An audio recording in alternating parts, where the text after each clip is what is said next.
So session 6 of this series 2 of Why Jesus Came. We saw in the last session that even though the history of God's people was full of disobedience, of turning to other gods, yet God himself kept his word and preserved what he was doing through history. Today I want to go back a little bit and remind us of two things. One, God made a covenant with his people at Mount Sinai, and he gave them instructions on how he wanted them to live, and then also his promise that he would be with them. Now immediately after this, Moses is given instructions on building the tabernacle, because this was the only way that God would be able to live with a sinful people.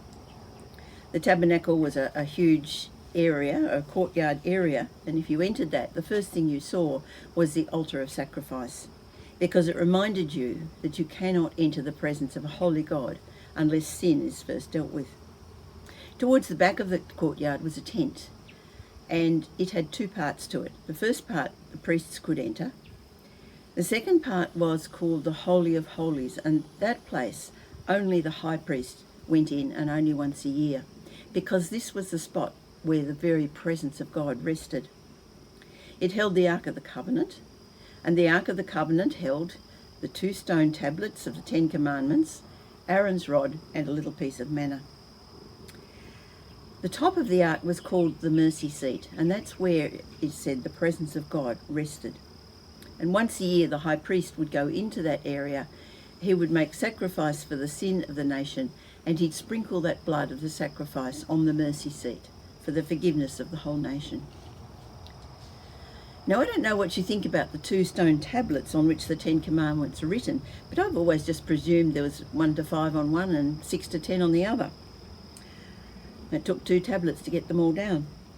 But I recently learnt something that makes a difference to the way I see these tablets and the presence of God over the ark.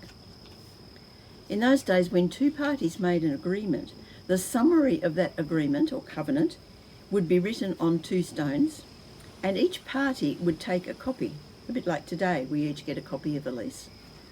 So they'd each take a copy and they would keep it in their most sacred place.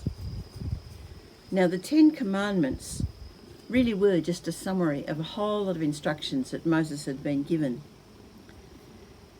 Under that covenant custom, God would have kept one copy and Moses the other.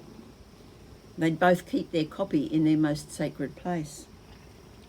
But both copies went into the ark, and this was put in the people's most sacred place, the Holy of Holies. But the other copy was there too, and what that says is this place was also the most sacred place to God. God's most sacred place was to be among his people. That was the place where he and his people connected, and that's what was sacred to him. Now this just speaks to me of God's incredible love and commitment to his people. The pattern of the tabernacle was reproduced exactly when the stone temple was built in Jerusalem. The Holy of Holies containing the ark and the very presence of God. It's not to say that God wasn't everywhere, but this was the place where he could be met face to face. And this fact becomes really important when we look at the coming of Jesus.